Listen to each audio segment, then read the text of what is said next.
Okay. Welcome, everyone, to The Edge Unlocked, your blueprint for increased profits, time freedom, and market domination. I can't think of a better way to kick off this event than with today's guest, Jeremy Knauff. Jeremy isn't just an expert in public relations, he's a powerhouse of resilience, strategy, and results. As the founder of Spartan Media, Jeremy has spent over 2 decades mastering the art of visibility, helping entrepreneurs get featured in the media, position themselves as industry authorities, and ultimately attract more clients and revenue. But his journey hasn't been without its challenges. After a health crisis nearly destroyed his business, he built from the ground up using the same PR strategies he's now teaching others. As we step into 2025, the business landscape is shifting faster than ever. AI is changing the way we market, media trust is evolving, and entrepreneurs, whether they are just starting out or rebuilding after years of experience, must learn how to adapt, pivot, and stand out to thrive. Jeremy, welcome back. You've been an incredible contributor to the past summits, and I'm thrilled to have you here to set the stage for this year's conversation. Thanks, Deb. It's always a pleasure to talk with you.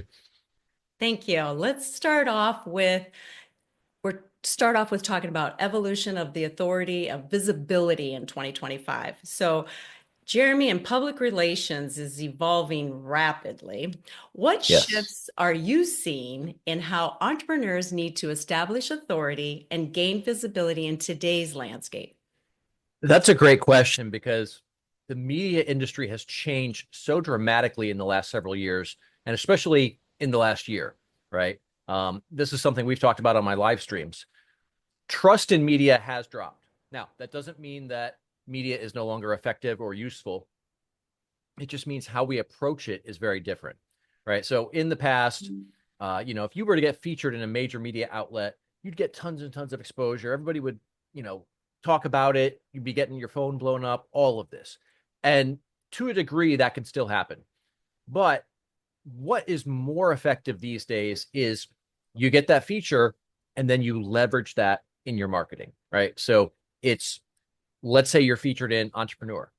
Well, from there, you then, of course, you'll post it on social media, but then you're also going to go and create a bunch of content around that media feature. So you may pull some quotes out of that piece. You may talk about all the things that you didn't have a chance to talk about during that interview. You may even bring up some other tangential aspects to it, but you're always leaning back on that media feature. So you're now getting a chance to share your knowledge and insight, but you've got the added credibility of that feature that you were in, and all of those topics are connected to that. The beauty of this is a single feature can easily turn into a few dozen pieces of content. So you've now got this library of content that you can constantly share on social media, and it just creates this outsized perception of what's going on in your world, right? If you're constantly out there and they're constantly seeing you sharing all this content, and then let's take it a step further, and let's say you've got a few different pieces of publicity. Well, because of the volume of content that now exists from all of this, you can have this stream and nobody's going to recognize that's from three different pieces, right? It just looks like it's from hundreds and hundreds of different things. So it creates this massive tsunami of exposure, and then it trains the algorithms in social media to show your content to more people. People start to expect to see it, so they start engaging on your stuff more often, and it just creates this marketing machine, essentially. And then, the other side of this is we all need to be our own media outlets, basically. This is something I talked about several years ago, that the rise of independent journalism is taking a hold. There's independent people. Let's look at Joe Rogan, for example. Mm-hmm. His podcast, right? And a few years ago, if you said a podcast was a media outlet, people would have laughed at you like you're crazy, right? But his podcast gets more viewers than CNN does. So we're living in an entirely different media world today. Yeah. So the key would be when you do get featured, make sure you leverage that. I'm sure you see a lot of people that don't actually leverage it. That That's they're about in. 99% of people. Oh, okay. So they need to work a little bit better on once they do get in there, than to make sure that they leverage it. I like that. Um, so AI is everywhere. And many Cool. entrepreneurs are using it to pitch media or create content or automate their outreach. What are the biggest mistakes entrepreneurs are making with AI in PR, and what's the right way to use it without losing credibility? That's a great question because it's really easy to get it wrong with AI. I've seen people use AI to pitch journalists, and I will tell you 100 times out of 100 times, that is going to end badly. You're writing a pitch, you're using AI for it. Well, generally, the idea here is we're going to do this so that we can automate it, so that we can have more impact, reach more people, all of that, right? Well, if we're doing that, that means once we get it running the way that we think we want it running, we're probably not looking at it that much. Have you ever used AI that much, Deb? Yeah, I've used it. Okay. But I've You've learned seen, I've learned a lot though. yes, right. But you've seen some of the absurd stuff that comes out of it, right? It spits out some absolute nonsense sometimes. We call this hallucinations. I actually talked about some of the stuff in the live stream this morning, in fact, where Google's Gemini was giving descriptions for a particular cheese in this case, right? So not a direct one-to-one correlation here, but the same kind of concept. So it was putting in statistics in this description that it was writing about Gouda cheese that were not correct, and they were so far from correct. It wasn't like it was a few percentage points off on the consumption of this particular cheese. It was like, oh, hey, like 50% of the cheese is this type of cheese. Mhm. So that's an example of what can go wrong when you're using AI to try and pitch journalists. Like, so you should never do this because it's going to get things wrong. And if you don't see everything before it goes out, not only is it not really saving you time, but it's also putting poor messaging in front of journalists. And we have to remember that that's a relationship business. So if Mhm. you're screwing up the relationship part of this, you're not going to get featured. AI has a really good potential to screw you in that regard. Now, where you can use AI though is on the back end side of PR. So I'm looking at building out a workflow right now where we are looking for certain types of stories in the news, and we're using AI to analyze this. And then from there, this gives us an opportunity to reach out and pitch certain clients based on the potential clients, right? So we're using it as a biz dev approach. You could also use it to analyze stories in the news to then turn around and pitch journalists. So if you're seeing something, let's say you're using AI to monitor the top, 10 publications in your industry, right? Trade publications, maybe even some local news outlets. Um, I guess you could look at really any type of media outlet, but what you have to do is set the parameters of which media outlets are you looking at, and then you start looking for where are we starting to see an emerging trend before a topic is trending, before it's something that everyone's talking about. And if you can get in early on that, then that's a great opportunity to get in there because every journalist wants to be the one breaking the story. So if you can use AI to analyze massive data sets and spot trends before they actually become trends, that's a great opportunity. You can also do the same thing with social media, right? If you are analyzing, let's say X, for example, that's a great one because it's very fast paced. There's a lot going on in little tiny tidbits of information. So if you can analyze that on a large scale and then break that data down and spot things before they actually start to blow up, it's a great way to reach out to journalists and say, hey, here's this thing. It's about to break. It's about to become a huge story, and Mhm. pitch your idea. That's something they're going to be very excited about. We've also used it on some of the administrative side of things. So if let's say, for example, we take a client and we get them featured on TV, Mhm. uh, or even let's skip TV for now. Let's say that a regular journalist interviews them, right? And I've had you on interviews with journalists before. Mhm. The interview happens. All you have to do is show up, answer the questions, be the expert. But then we've got a workflow in the background that nobody else sees but us. But what happens is we were using Zoom for those interviews. The video itself isn't used for anything other than just for the journalist to ask you questions. But on the back end, once Zoom saves that file, we have it set up to where it's saving it to the local machine, but then it also pushes it up to the cloud. And we've got a tool monitoring that cloud folder.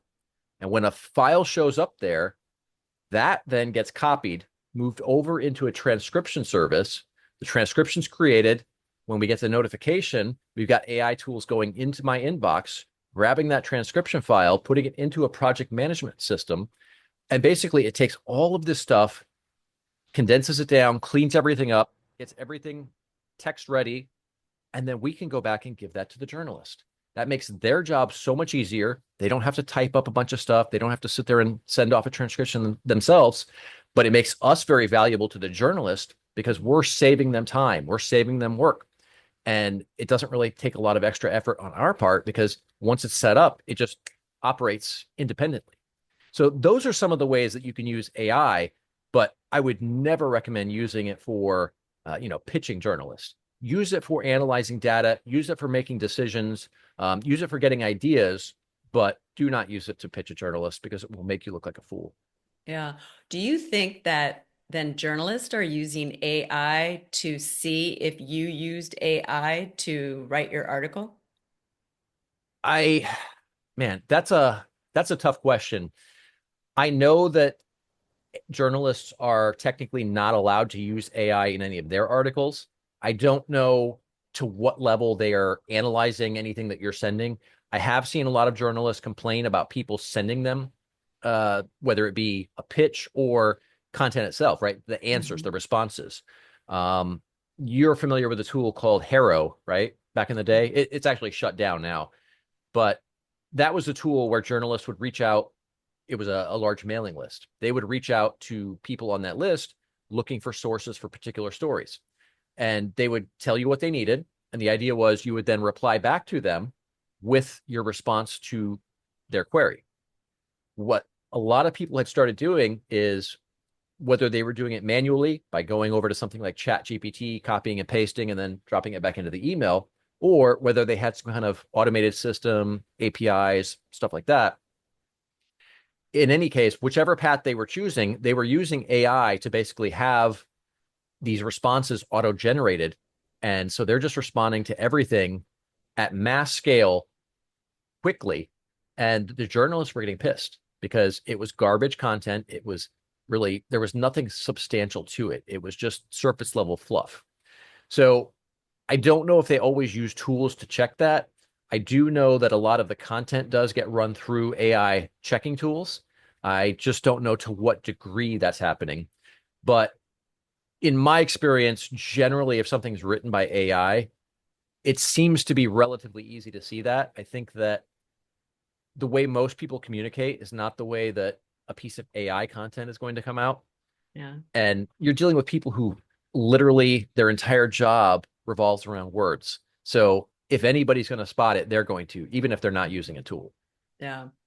Well, and that's more reason to, if you're going to write an article, you should come from your own personal experience Yeah. and not, and a robot, you have to remember that a robot can't think. So you as a human can think. So that's where we need to get back to, thinking and talk about like in our articles and things like that or our content, it should be, use AI to help you with different things to save you time, but remember that AI can't do your thinking for you.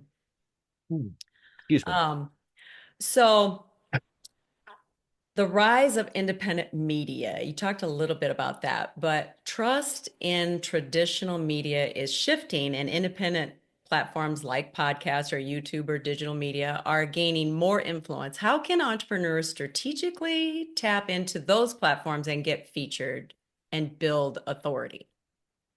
Yeah. So let's talk a little bit about why trust in the media has fallen first, because that does play a role. Mhm. There's definitely been a lot of, we will call it dishonest reporting over the years. And then, today there was some stuff that broke where we now found out that the US aid program has been funding numerous media outlets.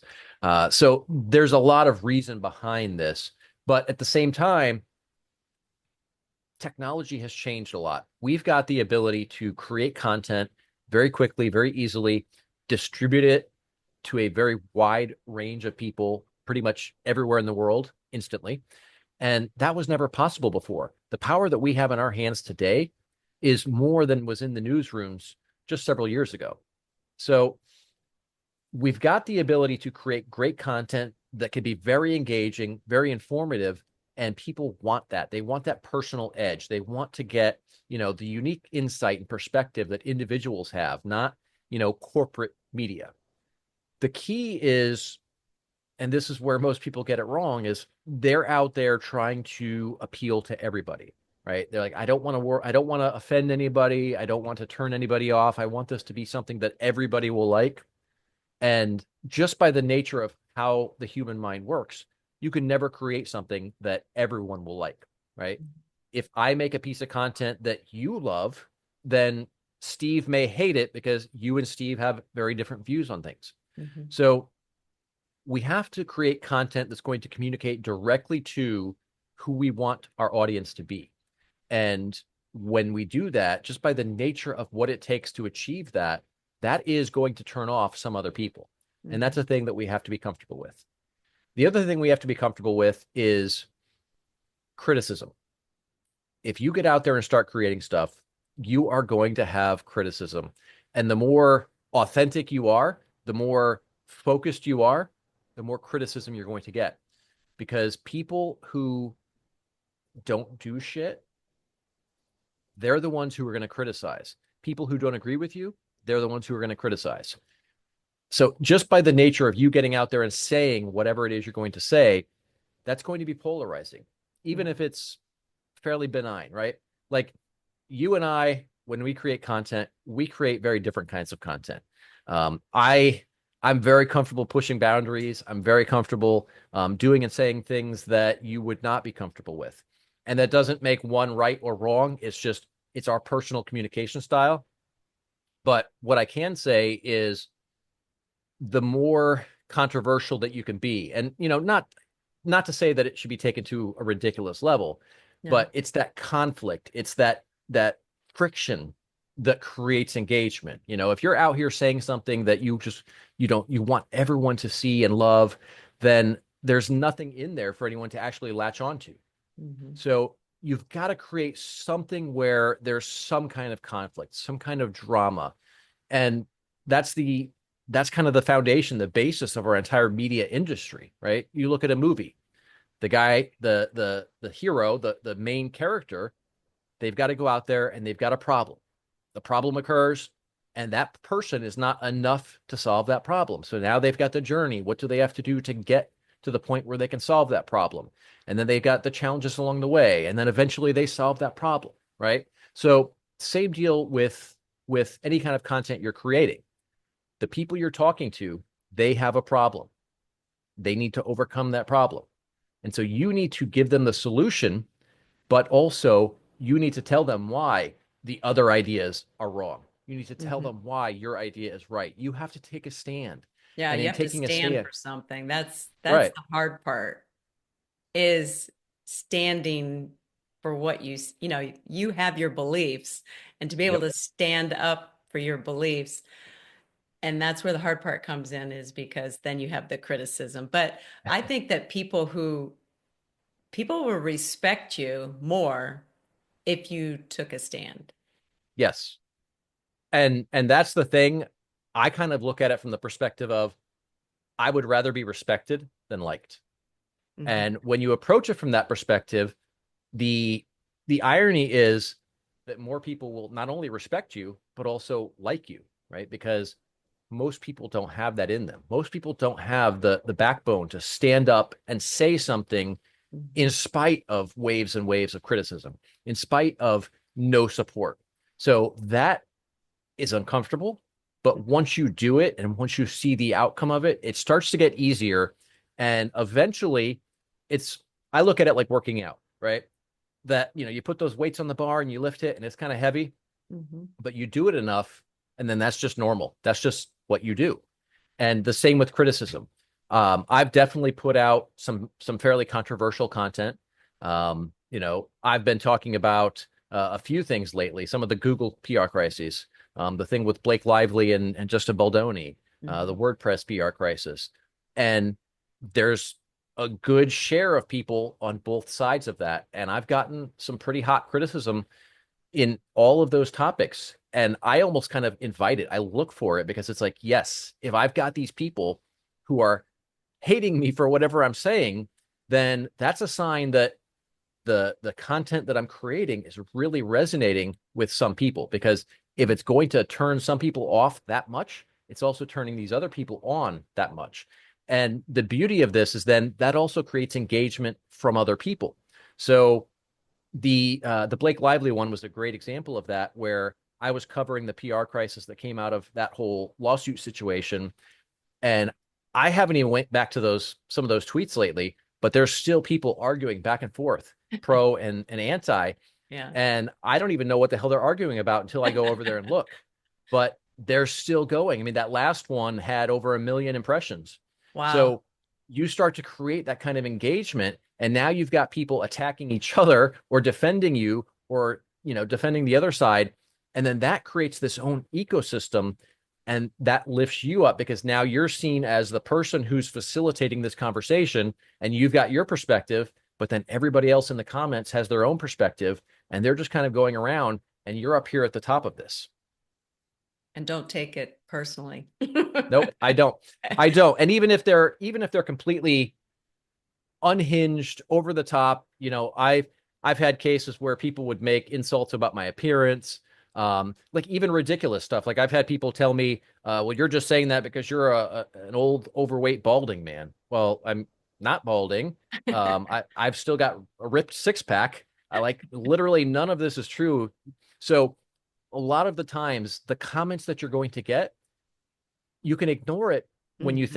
think of it from the perspective of whatever they're saying to you. If it's a negative thing like that, whatever they're saying to you is a reflection more of them than it is of you. Yeah.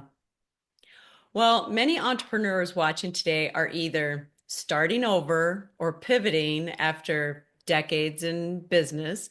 What are the key steps they should take to rebuild their brand authority and become the go-to expert again in their industry? The first thing you want to do is figure out exactly what you want to do, right? Where do you want to be? If, let's say you're starting a career over and you're now going to a new industry, Mhm. and maybe you've got years or decades of experience in that industry. If you're starting over, you've got to own that, and you can't have one foot in each camp. That's something I went through when I had the health crisis. Mhm. I was heavy in the SEO industry prior to that, and Search Engine Journal listed me as one of the top 140 SEO professionals in the entire world. But when I switched over to PR and started focusing in that area, I wasn't going and writing for these search engine optimization publications anymore. I wasn't writing for that industry. I wasn't talking about that industry. I was not involved in that industry in any way. I started focusing entirely on PR. All of my content was around that. I built the relationships in that area, and that's what I did. So if you're going to do it, you have to go all in. Branding is not a gradient, right? You are who you are. You can't be a little bit of this and a little bit of that and a little bit of that. So in order to get there, you have to figure out exactly what it is that you want to be. What do you want to be known as? You're the top person in XYZ industry, whatever that is. In order to get there, you have to figure out what that goal is and then work backwards from there. So that means rebranding from a visual perspective, rebranding from a messaging perspective. In some cases, maybe even rebranding from like a beliefs perspective, right? What do you stand for? We've seen a lot of this in the political space. You've had people who were formerly, let's say, they were formerly like hardcore Democrats, and now they're hardcore Republicans, whatever. That's all a part of your brand. Whatever you're changing into, all of that has to be 100% complete. You have to know exactly who you are, exactly what you want to be and what you want to do, and then everything else builds from that. And then from there, you start building the right relationships in that space. You start creating the content about that industry. You start doing everything related to that field and just go all in. It's really about completely investing yourself in that and being disciplined to stick with it and build that up. And that's tough because you're starting over. And that means everything is going to be a lot harder. You're not going to have any of the advantages that you had, right? Back when I was in the SEO industry, I knew everybody in that industry. I could reach out to anybody at any time. If I pitched a publication, it got accepted.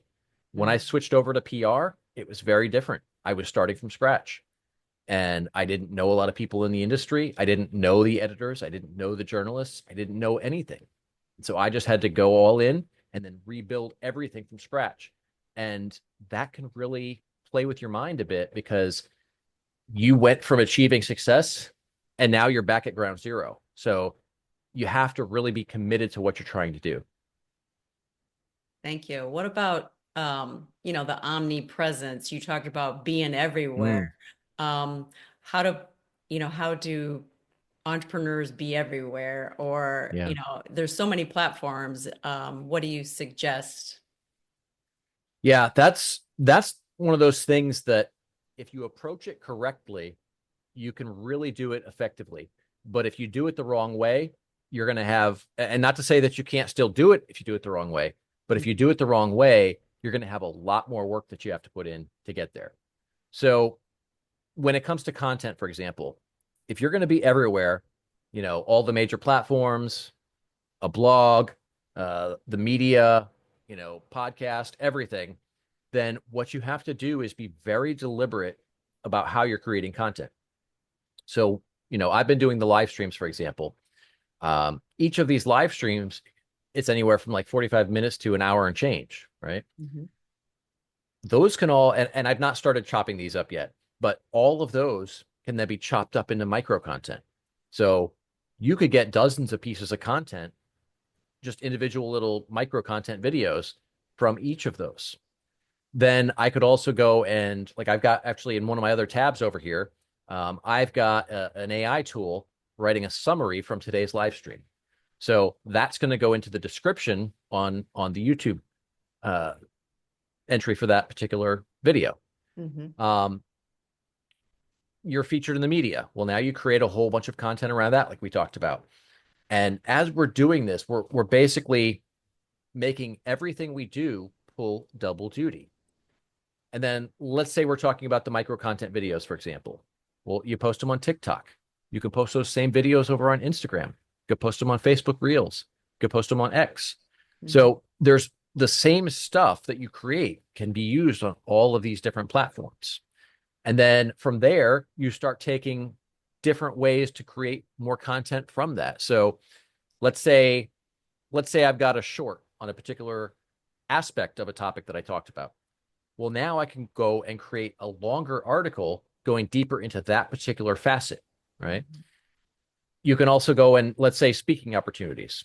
You're on stage, you're talking about a topic.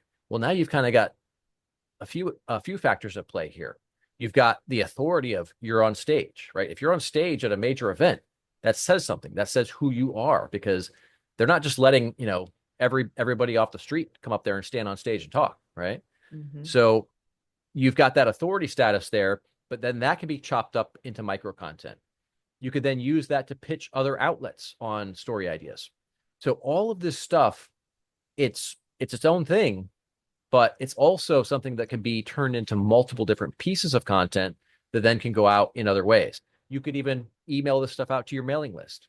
You Mhm. can use it in your conversations. Let's say you're having a sales call with a client and they're talking about a particular problem they're having. You could say, oh, well, I've dealt with that before. And this is actually something that I talked about on stage at, South by Southwest, or I was featured in Entrepreneur. They asked for my insight on that exact problem. And here's what I told Entrepreneur, but here's also a link to the topic if you want to go a little bit deeper into it. And now you're leveraging that in different ways, but you're hitting people in all of these different channels. And then the cool thing about the way social media works is the algorithms are going to show you more of what you engage with.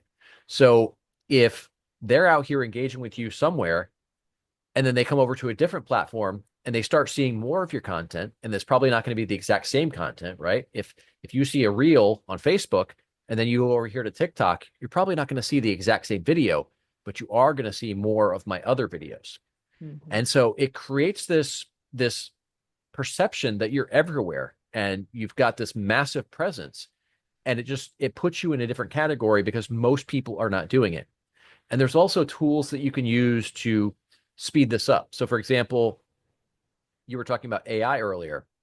There's a tool, and God, I'm drawing a blank on what the name is. I've been trying to think of it all morning, in fact, because I actually need to get into it and do some things with it. But there's this AI tool that I use where I'll dump an entire video in there, and then it uses AI to find the most engaging bits of that video and chop them into micro content. So there's some tools that can definitely help with the heavy lifting on that. Mm-hmm. Um, there's another one. I told you about the one where I've got the video and it's sitting in this other tab over here, and it's writing a description of the video from today's live stream. So you could do the same thing with, any of your videos. I know you've got a ton of content on TikTok, for example. You could take a bunch of those videos and upload them into this platform, and it will write articles for you. So Hmm. any piece of content can be instantly turned into multiple other types of content as well. Grok is another great one. Grok, aside from the text side of it, I've not used it so much for text. I've used it more for images. And it creates stuff that would take hours upon hours in Photoshop. A lot of the WordPress crisis one, where Matt Mullenweg has basically burned the WordPress community to the ground through some of his actions lately. I went into Grok and I had it generate a whole pile of photos of Matt basically burning the WordPress logo with gas cans, and just, I don't know if you saw those, but they came out great. Like, I could not have sat down and designed that myself, because like, how do you get an actual picture of a person doing something that they never did? It's Yeah. crazy. Yeah. And on a side note, something I have found is that if I'm using Grok generated images on X, those posts, those tweets tend to perform better. They tend to Oh, reach more wow. people. Now, I don't know if that's just coincidence or if there's actually something in the algorithm looking for that. But yeah, there's so many tools out there that Mhm. can lighten the load for you as far as that goes.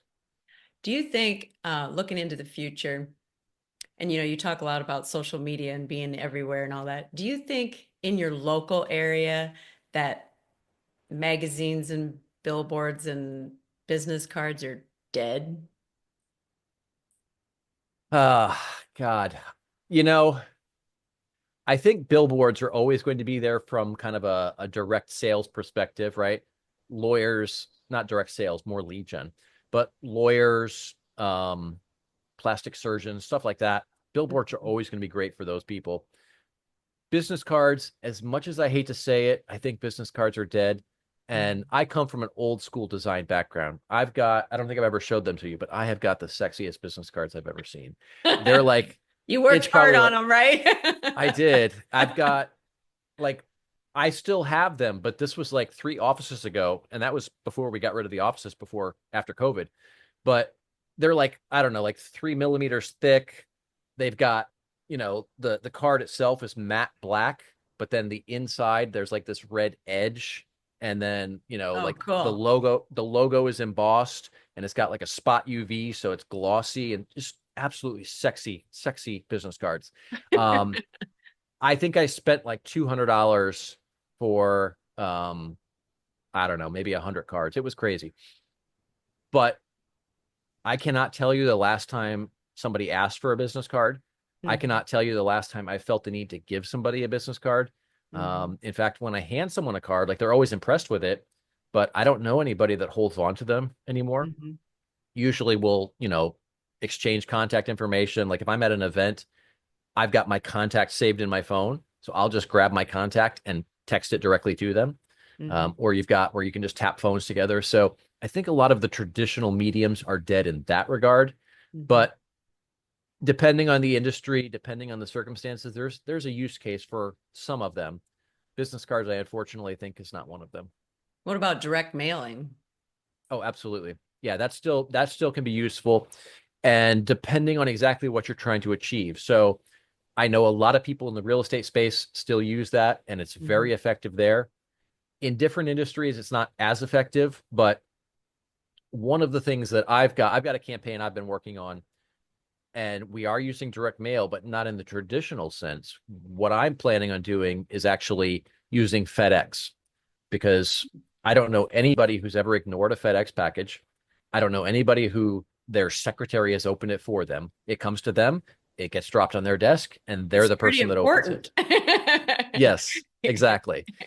So direct mail can work if you do it in an unconventional way. But, you know, like if you're running a restaurant, then sure, maybe, some direct mail postcards will work. Um, I know a lot of real estate folks use it, whether on the retail side, realtors, brokers, Mhm. or on the investing side. But a lot of other businesses, like if I was running, I don't know, I wouldn't use postcards for my business. I wouldn't Yeah. use postcards for a lot of other businesses, but it's very much a case by case basis. But when it comes to the unconventional approach, then yes, that's absolutely still going to be effective. Okay, so think outside the box. Yes. I like that. So if we had to look in Jeremy's 2025 public relations playbook on what's working right now, what are the top three PR strategies that are working best right now for entrepreneurs who want to get featured, build authority, and attract clients? Yes, great question. So the first thing is going to be build a strong personal brand.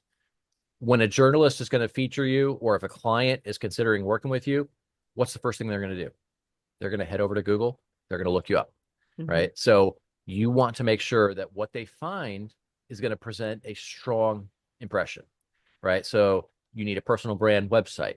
Doesn't have to be, you don't have to spend, tens of thousands of dollars on it, but you have to have something there that really presents a strong image. And aesthetically, what that looks like is going to vary depending on what your brand is, right? Again, like you and me would have very different personal brand websites. Mhm. Um, but you want all of your social media profiles branded to where if they look at any of your profiles, doesn't matter which one it is, they look at your website, they look at a book that you wrote, everything has to be branded consistently so that they know that it's you, right?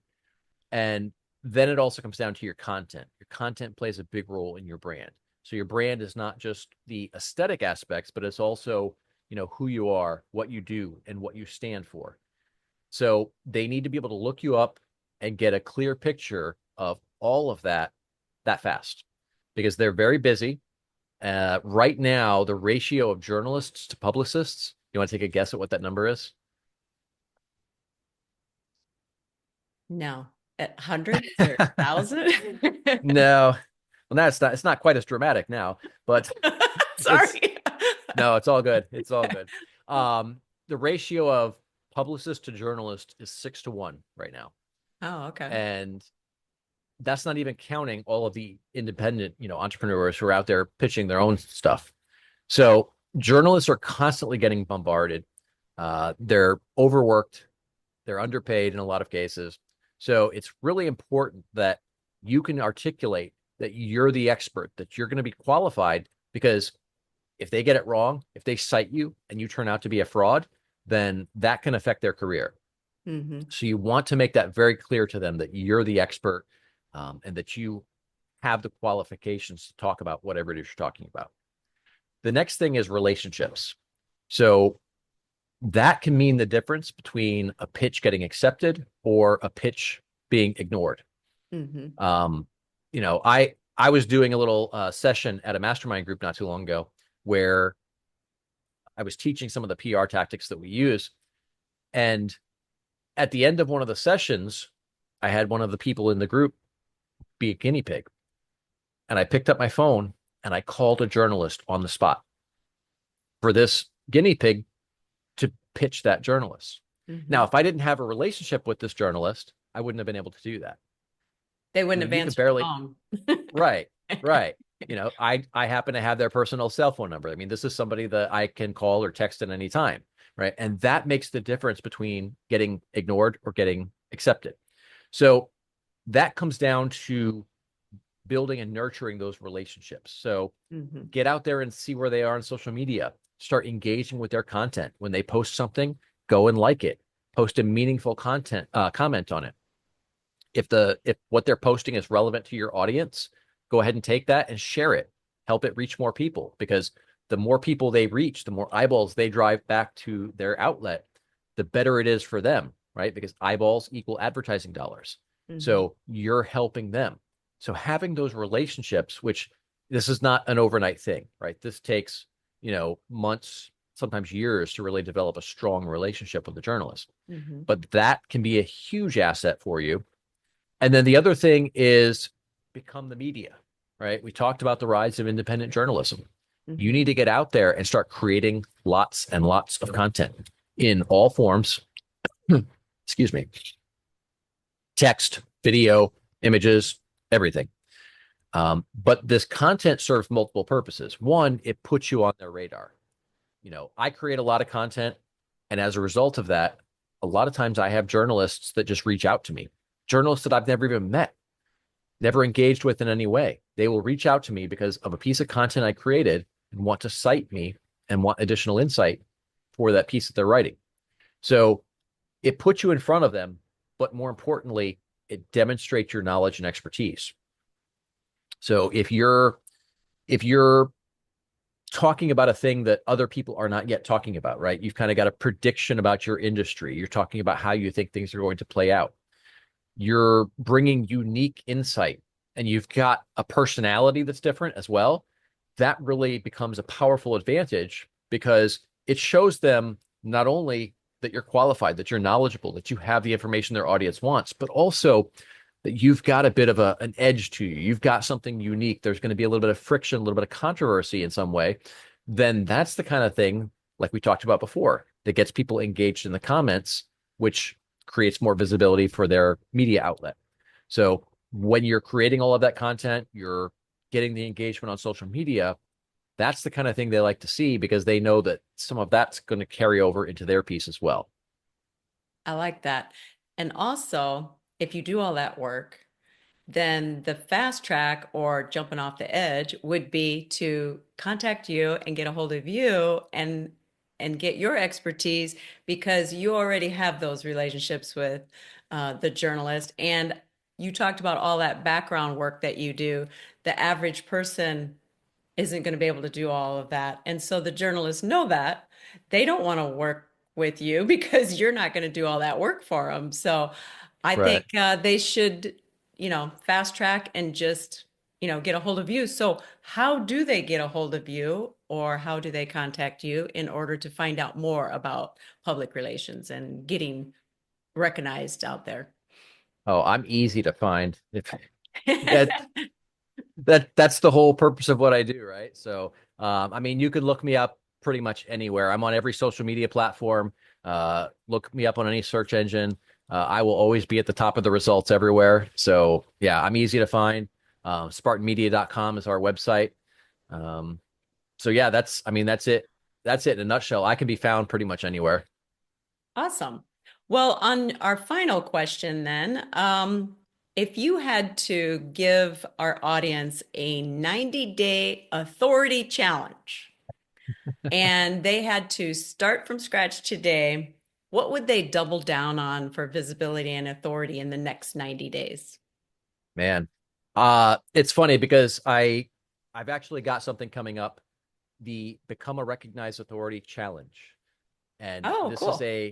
yes, I don't think you and I have talked about this yet, have we? No, that's kind of cool. Well, all right. So this is going to be a 3-day challenge where we're going to teach a number of the strategies and tactics that we use in my agency.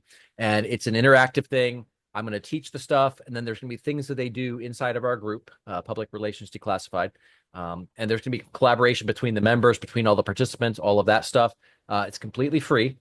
I haven't even set up the sign up forms for it or anything, but it will be at spartanmedia.com/BRAC. And it's like I said, free to join. We're going to be teaching this stuff, and then there's if they want to go further, there will be other options as well. But that would be a huge thing for anybody who wants to really get out there and become a recognized authority in their industry. And then beyond that, I would just say start creating content. It's probably going to suck. It's probably going to make you cringe when you look back at it, but that's always going to be the case, right? I'm making content right now that when I first started doing my live streams just not too long ago, what are we at? Like 9 weeks now, I think we've been doing this. I look back at some of the first ones there just 9 episodes ago, and I'm like, man, I hate that. That sucks. That's terrible. But every day, each one we do, it gets better. Yeah. Um, and this is just going to be an ongoing thing. So in a year, when I look back at the live streams that I did right now that I think are great, I'm probably going to hate those and cringe at those. So just get out there and create the content. You're never going to get it perfect. You're always going to find somewhere that you can improve on. But the key is take action and then continue to iterate and make improvements along the way. I like that. Well, Jeremy, this Thank you. conversation has been packed with golden insights that every entrepreneur watching can take action on immediately. To everyone listening, if you want to stand out, get featured, and build an authority brand that attracts clients effortlessly, Jeremy is the guy to learn from. Be sure to check out his book, Become a Recognized Authority Checklist, and keep an eye out for his new book coming soon. Jeremy, thank you for kicking off this summit with so much value, strategy, and clarity. I appreciate you and all the work that you do to help entrepreneurs through dominating in their industries. Thank you, Deb. It's always a pleasure to work with you. Thank you. And to all of you who are watching, 2025 is the year to step up, go out there, gain authority, be visible, and increase your profits.